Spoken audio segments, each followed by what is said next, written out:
And welcome back to Meeting of the Minds. Today I'm here with a very special guest, Bob Dallis from Dartmouth College Tennis. Thank you very much for joining us, Coach. I appreciate it. Happy to be here.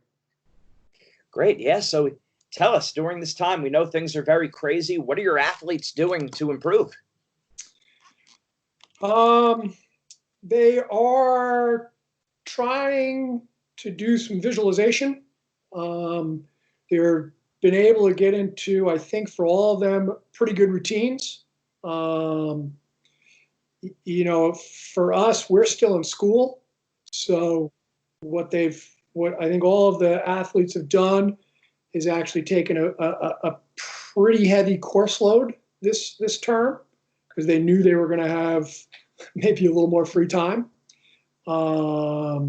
So I think the two biggest things has been getting into a routine, doing a little bit of visualization. Again, we put together a script and asked them to look at things that bothered them and see if they could get over the things that bother them, as well as within that script, seeing themselves being successful, closing matches out, working on a stroke. And then from a physical standpoint, kind of doing what they can do. Our players are all over the country, so some have access to being outside and being on a track and a weight room, and being able to be pretty good that way, and others are at home and hopefully getting outside to go for a run. So yeah. Absolutely. Tell me about that script a little bit more. Now, do you design that for them? Do they design it for themselves? How does that work? So we put together some parameters of both. Ask them to look at, hey, what are things you want to work on, was the first thing. And then the second thing was, what gives you a hard time in a match. And then we asked them to describe that situation, in writing, and then they were able to write that script down. And then we went over it with them, individually, saying, okay, let's tweak this here. Is this what you really meant when you were saying that? So, and then the initial thing is, we went over it with them a little bit to say, okay, can you visualize? And visualization, relaxation, you want to say meditation, those are things that we've done a little bit throughout the year. So it wasn't something that was sort of brand new. So certainly you're going to have a little bit more time on your hands to take this opportunity to do this. Right, absolutely.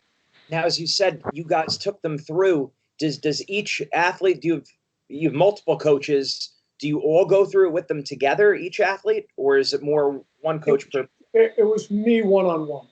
Okay. So we just and we just did that in a phone call when they now are home, sort of taking a look at their script, and making sure that for them that it made sense, and that was really the thing that they were maybe struggling with, and also, like I said, trying to do things also that they do well. Because I'm a big believer, if you know what you do well, if you know what your strengths are, that's an area that then you can create a little bit of confidence. That's something that you can then go back to when you're struggling a little bit. And that's true whether it's your mindset or whether it's a stroke. And that's something that we talk about, again, a lot with them as a team and a lot with them as individuals, is, hey, what do you do well? What are your strengths? What's your favorite shot? it's 4 all, 30 all. What are you going to do? So. Oh, that's great. Yeah, and we preach that constantly to our athletes. I love how you have them actually put it down on paper, the adversity situations and how they're going to deal with it, because a lot of athletes know what they're going to do technically, but they don't necessarily have a plan for how they're going to recover mentally. So step one is having that plan. And like you said, step two is actually putting it down on paper so then they could review it themselves. And, maybe other people could look at it too and say, hey, maybe try this or more of that. So that's great. And something else we also did say is we did work on visualizing recovering from failing to do what you want to do. Kids, their script was, I want to get better at closing out a set or closing out a match at 5-3 or 5-4. Okay, well, now what happens? Visualize not closing it out and recovering from there, and see how well you are at accessing those feelings, whether it's anger, whether it's fear, whether it's nervousness, and how do you get over them? Because it's going to happen. Absolutely. No, I love it, Coach. That's a big thing. A lot of people, when they think of visualization, they're either just thinking about performing well, which is great. You do want to visualize that. They'll think about the success maybe after winning a competition, but a lot of times they don't visualize that adversity during the competition. How am I going to recover when things usually, inevitably don't go your way? Yep. Yeah. And also we'll tell them, visualizing before the competition, what they're going to look like, what they're going to feel like. So this way they've thought about the whole process as opposed to maybe just dominating and winning. Yep. That's great. And also I really like what you said about focusing on their strengths and how important it is for them to be aware of what they do well. I'm sure you see, and a lot of coaches see, especially a competitive place like Dartmouth, academically and athletically, student athletes that are hypercritical, they know what they need to work on, but how important it is to focus on what you're doing well so you have that confidence. Yep. And I that's really, it's also really important in the classroom.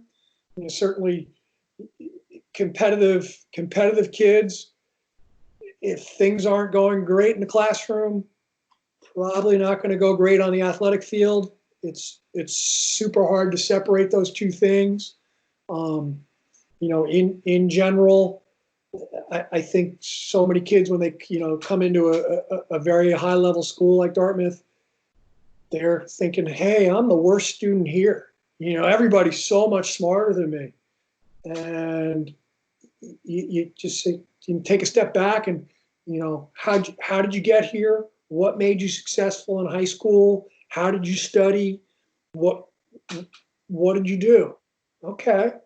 And, 9 times out of 10, that's gonna work out, and they're gonna be successful in school and college.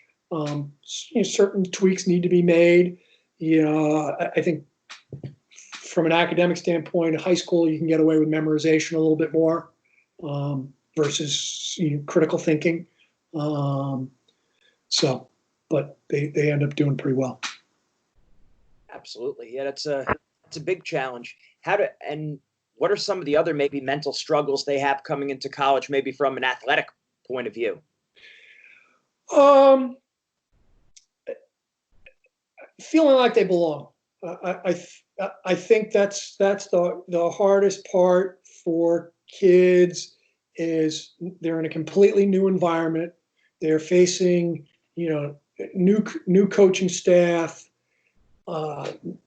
new teammates in a sport like tennis. You're practicing as a team for the first time. 90%, 95% of the kids haven't played a team sport. Now you're asking them to practice as a team, play as a team. That sometimes can be a tough thing. So that then gets to confidence. Coach, they're being coached a little bit differently in college. In junior tennis, there is one big difference is the coach is the employee of the student, and that's not the case anymore in college tennis. So there's a little bit more give and take, where sometimes the players' feet can be held to the fire a little bit, and they're like, well, I've never been told that. Coach must hate me, and confidence starts to go a little bit. Yeah, that's important. So just being able to adapt, and it's good that the student athletes are aware of that going in, so maybe they can mentally prepare for it. Like you said, visualizing for that and being ready for, the college experience academically and athletically. Yep. Another question I had for you: what are some of your coaching philosophies or team principles that you try to pass on? I know we hit on a few of them kind of already. I think the big philosophy from a technique standpoint is working on strengths, knowing what their strengths are, beginning to explain to them how to get to their strengths, so how to cover up their weaknesses. That's a super important thing. From a team standpoint, I would say the number one thing, and we're doing our end of season meetings now, and one of the girls, I'm gonna quote her, as she's a senior and she really got it, is love each other off the court, beat each other on the court. And I thought that was perfect. And those two things go hand in hand on a tennis team. The more you can compete with your teammates and push each other to get better, the better you're going to get. The only way you can do that is to be able to love and respect each other off the court. And there's no doubt that's our big philosophy, is like we're gonna create this environment of, whether you want to call it family, whether you want to call it respect, whether it's great cohesion, but that has to come, I would say, first, before you can create that environment of, wow, we're gonna compete and really go after each other. And that's always a tough balance. I was going to ask that about, is it hard for some of the athletes to be able to flip that switch and go into that competitive mode? Yeah, for sure. It just, there's certain players who can never get there. They struggle with that. I know way back at the start of my coaching career, I had a young man. In 4 years, he never won a practice set. However, he graduated from the school as the winningest player in the history of the program. Wow. So he was a great match day player. And we talked about it. He goes, I just can't wrap my head around sort of wanting to beat my teammates, and what it takes me to get into that mindset of, what it takes for me to really be there. So, I mean, he obviously was an extreme example. I've certainly had other players who were more in between, who were able to get there. But yeah, it's a tough balance. Yeah, it is. And we hear a lot of times coaches and parents saying their kids just don't have that killer instinct while they're competing. So that was something we had to go back to the drawing board a little bit. I never remember seeing this in any kind of sports psychology books, but developing an aggressiveness series of building almost a competitive alter ego. So when you step out there on the court, you could be basically a different personality than maybe your normal, relaxed, easygoing, too nice, too friendly. You're able to flip the switch a little bit, step into character. Right. Yeah, that's a hard piece to get. Yeah, Absolutely. Absolutely. So tell us a little bit more about Dartmouth and tennis, and what makes the Dartmouth tennis experience unique, sets you apart from other teams. Um, I would say number one is Dartmouth itself. We're 4,100 students. We are in a smaller college town. So basically, the people that are there are somehow involved with Dartmouth. So there's a real sense of a community. There's a real sense right away when you step on the campus as an athlete that you're playing for something bigger than yourself. There's that sense of hey, I'm bleeding green, is what the students talk about all the time, and that's something that sets us apart. And then I think the other thing that sets us apart a little bit is the type of students that we're able to attract. Their expectation is to do well in the classroom. Their expectation is to do well athletically, and they want to then be pushed. There's not a lot of sense when you're working with these students of you really need to get on their butt to work harder. It's laying it out there and saying, okay, this is what you need to do to be successful. And most of the time, they're going to follow that blueprint because they've been successful. Yeah, that's one of the things I saw too at the University of Pennsylvania, my alma mater. You have these high level achievers academically and athletically. Personal responsibility was not an issue, really. Right. What I tended to see, I'd be interested to get your feedback, was a lot of times maybe too perfectionistic and overthinking, maybe sometimes being too cerebral. Do you see that? Sure. I mean, there's definitely that fear where in the classroom you can really control everything. You have that pathway where you check all the boxes. Most of the time you're going to be successful. In the classroom, being successful is measured with what your grade is. Okay. Athletically, the fear that comes into place is you can check all the boxes. You can train the right way. You can sleep. You can eat. You can do everything right, and you don't get the result.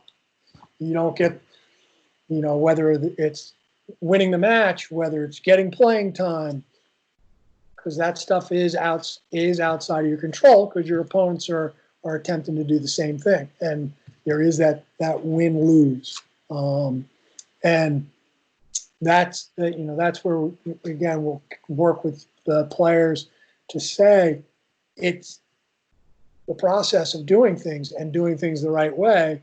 You can't control the result. You can control your effort. You can control your attitude. The result is really kind of outside of your control. Yeah, and it's a lot of times hard for high achievers to let go of that result. Yep. Yeah, and that's the reason why we developed that whole predator mindset, meaning you're focusing on your effort, attitude, aggressiveness, as opposed to a prey mentality where you're focused on everything going on around you. Those eyes on the side like to hide, but those eyes on the front like to hunt. So it just makes it a little bit more concrete, or a little bit, maybe it gets the imagination fired up where they understand that. But yeah, I really like what you said there. Makes a lot of sense that you can never guarantee success, but you just raise their chances. Yep. So. Yeah, absolutely. Well, thanks a lot, Coach. Excellent. So tell us a little bit more. Where can people find more information about Dartmouth tennis? Social media pages, websites. Where can we send people? How do we get people over to you? All of the above. Start with Dartmouth Sports. You can follow us on Instagram. You can follow our Twitter feed. It's all there. So we have a pretty good social media presence. Sort of shows that Dartmouth's a pretty fun place. So yeah. Absolutely. Thanks a lot, Coach. I really love the insight you shared. I hope everyone who watches this is sitting there with a pen and paper taking notes, because you gave a lot of great gold nuggets of information. I hope that everyone capitalizes. Thank you for your time. All right, Gene. Enjoy your day. You too. Take care. Thanks. Bye. Bye.